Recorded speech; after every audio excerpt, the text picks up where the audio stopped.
Hello guys, welcome back to my new video. So ನಿಮಗೆಲ್ಲರಿಗೂ ಗೊತ್ತೇ ಇರ್ಬೋದು, ಆಲ್ರೆಡಿ ನಾನು ಚಾಯ್ಸ್ ಇಂಟರ್ ಬಗ್ಗೆ ವಿಡಿಯೋ ಮಾಡಿದ್ದೀನಿ ನಿನ್ನೆ, ಯಾವ್ಯಾವ ಚಾಯ್ಸ್ಗೆ ಏನೇನು ಇನ್ಸ್ಟ್ರಕ್ಷನ್ಸ್ ಇರುತ್ತೆ ಅಂತ. ಮತ್ತು ಸಿಂಪಲ್ಲಾಗಿ ಚಾಯ್ಸ್ ನಿಮಗೆ ಸಂಪೂರ್ಣವಾಗಿ ಕಾಲೇಜ್ ಇಷ್ಟ ಇದ್ದರೆ ಚಾಯ್ಸನ್ನು ಕೊಟ್ಟು ನೀವು ಪೇಮೆಂಟ್ ಮಾಡಿ ಕನ್ಫರ್ಮೇಷನ್ ಸ್ಲಿಪ್ ಡೌನ್ಲೋಡ್ ಮಾಡಿಕೊಂಡು ನೀವು ಕಾಲೇಜಿಗೆ ಹೋಗಿ ರಿಪೋರ್ಟ್ ಮಾಡಿರಿ. ಇದು ಚಾಯ್ಸ್ 1 ಮಾತ್ರ ಅವ್ರಿಗೆ ಹೇಳ್ತಾ ಇದ್ದೀನಿ. ಸೊ ಚಾಯ್ಸ್ 2 ಚಾಯ್ಸ್ 3 ಕೊಡೋರಿಗೆ ನಾನು ನಿನ್ನೆ ಎಲ್ಲ ಎಕ್ಸ್ಪ್ಲೇನ್ ಮಾಡಿದ್ದೀನಿ. ಸೊ ಕಡೆಯಿಂದ ಇನ್ನೊಂದು PDF ಕೂಡ ಬಿಟ್ಟಿದ್ರೆ, ಸೊ ನಾನು ನಿಮಗೆ ಅದು ಗ್ರೂಪಲ್ಲಿ ನೈಟ್ ಸೆಂಡ್ ಮಾಡಿದ್ದೆ, ಎಲ್ಲರೂ ಓದಿರ್ತೀರ ಅನ್ಕೋತೀನಿ. ಸೊ ಇನ್ನೊಂದು ಸಲ ತೋರಿಸ್ತೀನಿ ಅದನ್ನು. ಅದಕ್ಕಿಂತ ಮುಂಚೆ ಏನಂದರೆ ನನ್ನ ಚಾನಲ್ಗೆ ಏನು ಯಾರು ಸಬ್ಸ್ಕ್ರೈಬ್ ಆಗಿಲ್ಲ, ಎಲ್ಲರೂ ಸಬ್ಸ್ಕ್ರೈಬ್ ಆಗಿ, ಮತ್ತು ನಿಮ್ಮ ಫ್ರೆಂಡ್ಸ್ ಯಾರಿದ್ರು ಅವರಿಗೂ ಕೂಡ ಶೇರ್ ಮಾಡಿರಿ. ಸೊ ಈ ವಿಡಿಯೋ ಕೂಡ ಎಲ್ರಿಗೂ ಶೇರ್ ಮಾಡಿರಿ, ಎಲ್ರಿಗೂ ಹೆಲ್ಪ್ ಆಗುತ್ತೆ. ಸೊ ನೋಡ್ಕೋಬೋದು, ಫಸ್ಟು ಇಲ್ಲಿ ನಿನ್ನೆ ನೈಟ್ ಬಿಟ್ಟಿರೋದು 38 UGCET 2025 ಆಯ್ಕೆಯ ಪ್ರವೇಶ ಶುಲ್ಕ ಪಾವತಿ ಮತ್ತು ಕನ್ಫರ್ಮೇಷನ್ ಸ್ಲಿಪ್ ಡೌನ್ಲೋಡ್ ಲಿಂಕ್. ಇದರ ಮೇಲೆ ಕ್ಲಿಕ್ ಮಾಡಿಕೊಂಡ್ರೆ ನಿಮಗೆ ಒಂದು ಪೇಜ್ ಓಪನ್ ಆಗುತ್ತೆ. ಸೊ ಇವಾಗ ಚಾಯ್ಸನ್ನು ಯಾರು ಕೊಡ್ತಿರಲ್ಲ ಅಂಥವರಿಗೆ ಇದು ವೆರಿ ಇಂಪಾರ್ಟೆಂಟು. ನೀವು ಚಾಯ್ಸನ್ನು ಕೊಟ್ಟವರಿಗೆ ಏನಂದರೆ ನೀವು ಪೇಮೆಂಟ್ ಮಾಡಿ ಕನ್ಫರ್ಮೇಷನ್ ಸ್ಲಿಪ್ ಡೌನ್ಲೋಡ್ ಮಾಡಿಕೊಂಡು ನೀವು ಕಾಲೇಜಿಗೆ ರಿಪೋರ್ಟ್ ಮಾಡಬೇಕಾಗುತ್ತೆ. ಸೊ ನೆಕ್ಸ್ಟ್ ಪ್ರೊಸೆಸ್ ನೋಡಿರಿ, ಇದು ಸ್ವಲ್ಪ ಸರ್ವರ್ ಡೌನ್ ಇದೆ, ಸೊ ಓಪನ್ ಆಗ್ತಾ ಇಲ್ಲ. ಸೊ ನೆಕ್ಸ್ಟ್ ನೋಡಿರಿ, UGCET 2ನೇ ಸುತ್ತಿನ ಇವಾಗ ಬಂತು ನೋಡಿರಿ. ಸೊ ಇದ್ರ ನೀವು ಸೇಮ್ ಆಪ್ಷನ್ ಲಾಗಿನ್ ಆಗಿರ್ತಿರಲ್ಲ, ಅದನ್ನೇ ಚಾಯ್ಸ್ ಒಂದು ಕೊಟ್ಟವ್ರು ಏನಂದರೆ ಸೇಮ್ ಆಪ್ಷನ್ ಲಾಗಿನ್ ಆಗಿರ್ತಿರಲ್ಲ, ಅದೇ ರೀತಿ ಇದು ಕೂಡ ಅಷ್ಟೇ, ಮತ್ತೇನಿಲ್ಲ. ಸೊ ನೀವು ಚಾಯ್ಸ್ ಒಂದು ಕೊಟ್ಟವ್ರು ಪೇಮೆಂಟ್ ಪೇ ಮಾಡಿ ಕನ್ಫರ್ಮೇಷನ್ ಸ್ಲಿಪ್ ಡೌನ್ಲೋಡ್ ಮಾಡಿಕೊಂಡು ಕಾಲೇಜಿಗೆ ರಿಪೋರ್ಟ್ ಮಾಡ್ಬೋದು. ಸೊ ನೆಕ್ಸ್ಟು 2ನೇ ಸುತ್ತಿನ ಸೂಚನೆಗಳು ಇಲ್ಲಿ ನೋಡ್ಕೋಬೋದು. ಸೊ ಸೂಚನೆಗಳು ಏನೇನಿದೆ ಅನ್ನೋದನ್ನು ನಿನ್ನೆ ಕೂಡ ಎಕ್ಸ್ಪ್ಲೇನ್ ಮಾಡಿದ್ದೀನಿ. ಕಡೆಯಿಂದ ಒಂದು ವಿಡಿಯೋ ಕೂಡ ಬಿಟ್ಟಿದ್ದರು, ಅದರಲ್ಲಿ ಆಫೀಸರ್ ಕೂಡ ಹೇಳಿದ್ದಾರೆ, ಆಫೀಸರ್ ಕೂಡ ಹೇಳಿದರು. ಮತ್ತು ನಾನೊಂದು ಆಮೇಲೆ ಅವ್ರು ಬಿಟ್ಟ ತಕ್ಷಣ ನಾನೊಂದು ಕೂಡ ವಿಡಿಯೋ ಮಾಡಿದ್ದೆ, ನಾನು ಕೂಡ ಎಕ್ಸ್ಪ್ಲೇನ್ ಮಾಡಿದ್ದೀನಿ.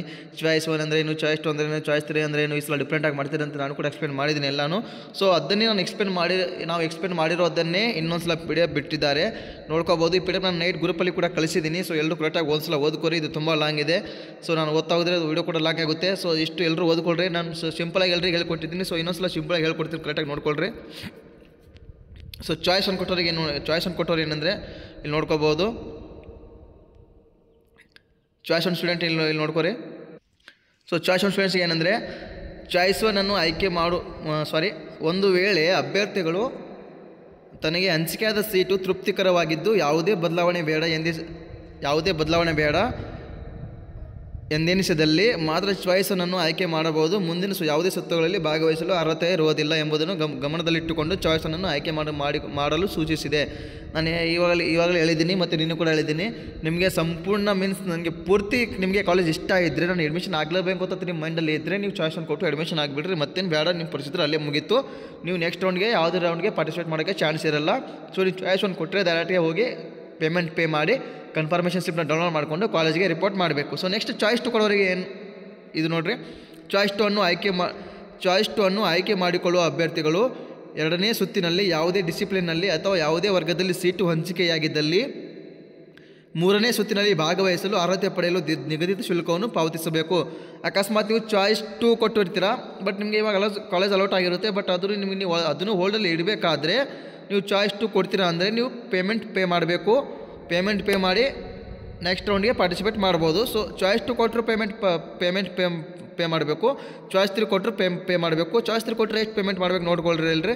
ಚಾಯ್ಸ್ 3 ಕೊಟ್ಟರೆ ಚಾಯ್ಸ್ 3 ಆಯ್ಕೆ ಮಾಡಿಕೊಳ್ಳುವ ಅಭ್ಯರ್ಥಿಗಳು 2ನೇ ಸುತ್ತಿನಲ್ಲಿ ಹಂಚಿಕೆಯಾದ ಸೀಟಿಗೆ ಶುಲ್ಕವನ್ನು ಪಾವತಿಸುವ ಅಗತ್ಯವಿರುವುದಿಲ್ಲ.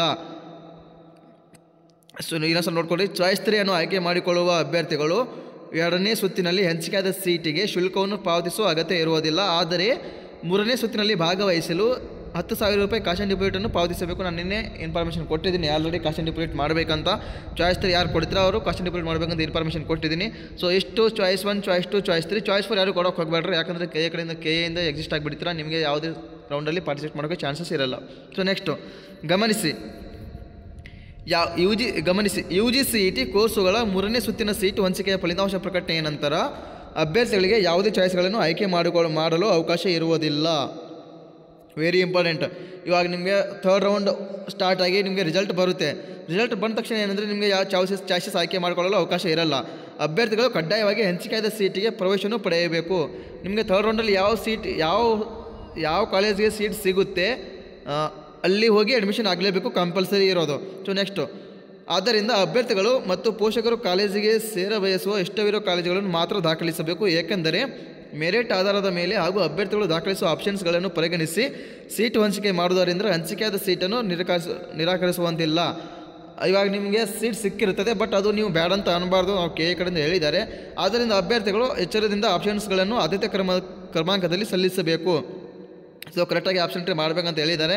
ಸೊ ನೆಕ್ಸ್ಟು 3ನೇ ಸುತ್ತಿನ ಸೀಟು ಹಂಚಿಕೆ ನಂತರ ಶುಲ್ಕ ಪಾವತಿಸಲು ಅಥವಾ ಕಾಲೇಜಿನಲ್ಲಿ ಪ್ರವೇಶ ಪಡೆಯಲು ವಿಫಲನಾದಲ್ಲಿ ಅಂಥ ಅಭ್ಯರ್ಥಿ ವಿರುದ್ಧ ಕಾನೂನು ಕ್ರಮ ಜರುಗಿಸಲಾಗುವುದು ಮತ್ತು ಮುಂದಿನ 3 ವರ್ಷಗಳವರೆಗೆ ಸದರಿ ಕೋರ್ಸ್ಗೆ ಅವಕಾಶ ಇರುವುದಿಲ್ಲ. ನೋಡ್ಕೋಬೋದು. ಥರ್ಡ್ ರೌಂಡಲ್ಲಿ ನಿಮಗೆ ಕಾಲೇಜ್ ಸಿಕ್ಕರೆ ಅಡ್ಮಿಷನ್ ಆಗಲೇಬೇಕು. ಅಕಸ್ಮಾತ್ ಅಡ್ಮಿಷನ್ ಆಗಲಿಲ್ಲ ಅಂದರೆ ಕೆ ಎ ಕಡೆಯಿಂದ ಸಮ್ ಇನ್ಸ್ಟ್ರಕ್ಷನ್ಸ್ ಇದೆ, ಕಾನೂನು ಕ್ರಮ ಅಂತ ಕೂಡ ಹೇಳಿದ್ದಾರೆ. ಸೊ ಮತ್ತು ಆ ಕೋರ್ಸ್ಗೆ ಅವಕಾಶ 3 ವರ್ಷಗಳು ಆ ಕೋರ್ಸ್ಗೆ ಅವಕಾಶ ಇರಲ್ಲ ಅಂತ ಕೂಡ ಹೇಳಿದ್ದಾರೆ. ಸೊ ಅದಕ್ಕೇನೆಂದರೆ ಇವಾಗ ಥರ್ಡ್ ರೌಂಡಲ್ಲಿ ಯಾರು ಪಾರ್ಟಿಸಿಪೇಟ್ ಮಾಡ್ತಿದ್ರೆ ಅಕಸ್ಮಾತ್ ನಿಮಗೆ ಕಾಲೇಜ್ ಸಿಕ್ತು ಅಂದರೆ ಕಂಪಲ್ಸರಿ ಅಡ್ಮಿಷನ್ ಆಗಲೇಬೇಕು. ಇದು ಏನೂ ಮಾಡೋಕ್ಕಾಗಲ್ಲ. ಸೊ ಇಷ್ಟು information choice 1, choice 2, choice 3, choice 4 ಬಗ್ಗೆ ಇನ್ಫಾರ್ಮೇಷನ್ ಕೊಟ್ಟಿದ್ದೀನಿ. ಸೊ ಇವಾಗ ನೆಕ್ಸ್ಟ್ ಏನಂದರೆ ಟೈಮ್ ಟೇಬಲ್, ಲಾಸ್ಟ್ ಡೇಟ್ ಯಾವಾಗ, ಚಾಯ್ಸ್ ಎಂಟ್ರಿ ಯಾವಾಗ, ಅದೆಲ್ಲ ನೋಡ್ಕೊಳ್ಳೋಣ. ಕರೆಕ್ಟಾಗಿ ನೋಡ್ಕೊಳ್ರಿ. ಇಲ್ಲಿ ನೋಡ್ಕೋಬೋದು. UGCET 2025 second round engineering, architecture, yoga and naturopathy, BSc nursing, B pharma, pharma science, veterinary, agriculture, horticulture, BPO, BPT, allied health science courses schedule including AYUSH courses. So ನೋಡ್ಕೋಬೋದು ಎಷ್ಟು ಇದು ಟೈಮ್ ಟೇಬಲ್ ಬಿಟ್ಟಿದ್ದಾರೆ. ಯಾವಾಗ second round seat allotment final result ಆಯಿತು ಅಂದರೆ ನಿನ್ನೆ 30ನೇ ತಾರೀಕು ಬಿಟ್ಟರು.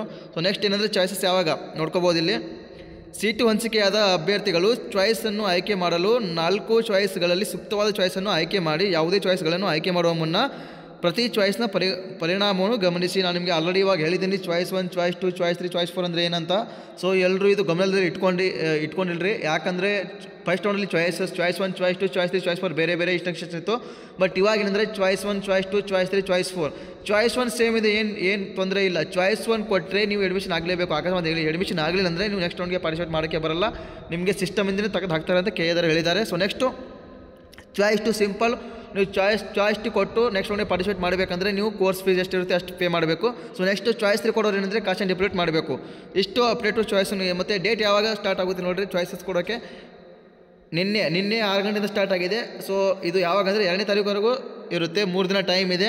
ಸೊ ಕರೆಕ್ಟಾಗಿ ಮಾಡ್ಕೊಳ್ರಿ. ಇದು ಎಕ್ಸ್ಟೆಂಡ್ ಆಗಲ್ಲ ಅಂತ ಅನ್ಕೋತೀನಿ. ಯಾಕಂದರೆ ನಿನ್ನೆ ಕೆ ಎ ಆಫೀಸರ್ ಒಂದು ವಿಡಿಯೋ ಮಾಡಿದ್ರು, ಅದ್ರಲ್ಲಿ ಹೇಳಿದ್ದಾರೆ ಟೈಮ್ ಕಡಿಮೆ ಇದೆ. ಸೊ ಬೇಗ ಮಾಡ್ಕೋಬೇಕಂತ ಹೇಳಿದ್ದಾರೆ. ಟೈಮ್ ವೇಸ್ಟ್ ಮಾಡಬೇಡ್ರಿ, ಆದಷ್ಟು ಬೇಗ ಮಾಡ್ಕೊಳ್ರಿ. ಸೊ ನೆಕ್ಸ್ಟು ಇವಾಗ ಚಾಯ್ಸ್ 1 ಕೊಟ್ಟಿರ್ತೀರ. ಶುಲ್ಕ ಪಾವತಿ ಚಾಯ್ಸ್ 1, ಚಾಯ್ಸ್ 2 ಆಯ್ಕೆ ಮಾಡಿಕೊಂಡು ಅಭ್ಯರ್ಥಿಗಳಿಗೆ ಮಾತ್ರ. ಇವಾಗ ಶುಲ್ಕ ಇವಾಗ ಏನು ಚಾಯ್ಸ್ 2 ಮತ್ತು ಚಾಯ್ಸ್ 1 ಕೊಟ್ಟಿರ್ತಿರಲ್ಲ ಅಂಥವ್ರು ಏನಂದರೆ ನಿಮಗೆ ಬ್ಯಾಂಕಿಗೆ ಪೇ ಮಾಡೋದು ಡೇಟ್ ಯಾವಾಗ ಅಂದರೆ ನೋಡ್ಕೋಬೋದು. ಇಲ್ಲಿ 30 ನಿನ್ನೆ ಸಾಯಂಕಾಲದಿಂದ ಸ್ಟಾರ್ಟ್ ಆಗಿದೆ. ಬಟ್ ಇವತ್ತು ಬ್ಯಾಂಕ್ ರಜೆ ಇರುತ್ತೆ. ಸೊ ಅದಕ್ಕೆ ಏನಂದರೆ ನಾಳೆ ನೀವು ಬೇಗ ಮಾಡ್ಕೊಳ್ರಿ. ಯಾಕಂದರೆ ಇವತ್ತು ಸಂಡೇ ಎಕ್ಸ್ಟೆಂಡ್ ಆಗುತ್ತೆ ಅಂತ ಹೇಳಲ್ಲ. ಬಟ್ ಆಗದೂ ಇರ್ಬೋದು, ಆಗ್ಬೋದು ಕೂಡ, ಆಗದೂ ಇರ್ಬೋದು. ಯಾಕಂದರೆ ನಿನ್ನೆ ಕೆ ಎ ಆಫೀಸರ್ ಏನು ಹೇಳಿದ್ರು ನಾನು ಅದನ್ನು ಹೇಳ್ತಾ ಇದ್ದೀನಿ. ಟೈಮ್ ಕಡಿಮೆ ಇದೆ. ಸೊ ಬೇಗ ಮಾಡ್ಕೋಬೇಕಂತ ಹೇಳಿದ್ದಾರೆ. ಸೊ ಅದಕ್ಕೆ ಎಕ್ಸ್ಟೆಂಡ್ ಆಗದೇನೂ ಇರ್ಬೋದು, ಆದ್ರೂ ಇರ್ಬೋದು. ಆದರೆ ಒಳ್ಳೆಯದು, ಎಲ್ರಿಗೂ ಒಳ್ಳೆಯದಾಗುತ್ತೆ. ಸೊ ನೋಡ್ಕೋಬೋದು. ಇಲ್ಲಿ ಇವಾಗ ಏನಂದರೆ 2ನೇ ತಾರೀಕುವರೆಗೂ ನಿಮಗೆ ಲಾಸ್ಟ್ ಡೇಟ್ ಇದೆ. ಪೇಮೆಂಟ್ ಚಾಯ್ಸ್ 1, ಚಾಯ್ಸ್ 2 ಮಾಡೋರಿಗೆ ಚಾಯ್ಸ್ 1, ಚಾಯ್ಸ್ 2 ಯಾರು ಆಯ್ಕೆ ಮಾಡ್ಕೋತೀರಿ ಇವಾಗ, ಸೊ ಅವ್ರಿಗೆ ಏನಂದರೆ ಪೇಮೆಂಟ್ ಮಾಡಲು 2ನೇ ತಾರೀಕು ಲಾಸ್ಟ್ ಡೇಟು. ಸೊ ಬೇಗ ಪ್ರೊಸೀಜರ್ ಕಂಪ್ಲೀಟ್ ಮಾಡಿ ನೀವು ಪೇಮೆಂಟ್ ಮಾಡ್ಕೋಬೇಕು. ಸೊ ನೆಕ್ಸ್ಟ್ ಏನಂದರೆ ಕನ್ಫರ್ಮೇಷನ್ ಸ್ಲಿಪ್ ಡೌನ್ಲೋಡ್ ಮಾಡಿಕೊಳ್ಳೋದು ಚಾಯ್ಸ್ 1 ಆಯ್ಕೆ ಮಾಡಿಕೊಂಡು ಅಭ್ಯರ್ಥಿಗಳಿಗೆ ಮಾತ್ರ. ಇವಾಗ ನೀವು ಫೋರ್ತ್ ನಾನು ಹೇಳಿಲ್ಲ.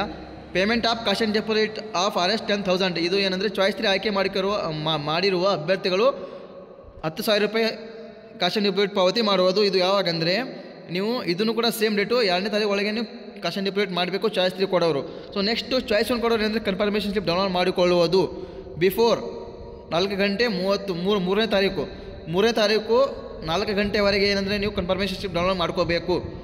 ಎಷ್ಟು ಪ್ರೊಸೀಜರ್. ಮತ್ತು last date of reporting to the college choice 1 ನೋಡ್ಕೋಬೋದು. ಚಾಯ್ಸ್ 1 ಕೊಟ್ಟರೆ ಅಂದರೆ ಕಾಲೇಜಿಗೆ ಯಾವಾಗ ರಿಪೋರ್ಟ್ ಮಾಡಬೇಕಂದ್ರೆ ನೀವು 3ನೇ ತಾರೀಕು ಒಳಗೆ 5 ಗಂಟೆ ಒಳಗೆ ರಿಪೋರ್ಟ್ ಮಾಡಬೇಕು. ಸೊ ಈ ಸಲ ಟೈಮ್ ಜಾಸ್ತಿ ಇಲ್ಲ. ಸೊ ಬೇಗ ಮಾಡ್ಕೊಳ್ರಿ. ಯಾಕಂದರೆ ಇವಾಗ ನೀವು ಇವಾಗ ಅಕಸ್ಮಾತ್ ಚಾಯ್ಸ್ 1 ಕೊಟ್ಟು ನೀವು ಅಷ್ಟೇ ಬಿಟ್ಟರೆ ಪೇಮೆಂಟ್ ಮಾಡಲಿಲ್ಲ ಅಥವಾ ಕಾಲೇಜಿಗೆ ರಿಪೋರ್ಟ್ ಮಾಡಲಿಲ್ಲ ಅಥವಾ ಕನ್ಫರ್ಮೇಷನ್ ಸ್ಲಿಪ್ ಡೌನ್ಲೋಡ್ ಮಾಡಿಕೊಂಡು ಕಾಲೇಜಿಗೆ ರಿಪೋರ್ಟ್ ಮಾಡಲಿಲ್ಲ ಅಂದರೂ ನಿಮಗೆ ಸಿಸ್ಟಮ್ನ ತೆಗೆದು ಹಾಕ್ತಾರೆ. ನೀವು ಯಾವುದೇ ಪ್ರೊಸೀಜರ್ ಮಾಡೋಕ್ಕೆ ಚಾನ್ಸಸ್ ಇರಲ್ಲ. ನಿಮ್ಮ ಮೈಂಡಲ್ಲಿ ಇರಲಿ.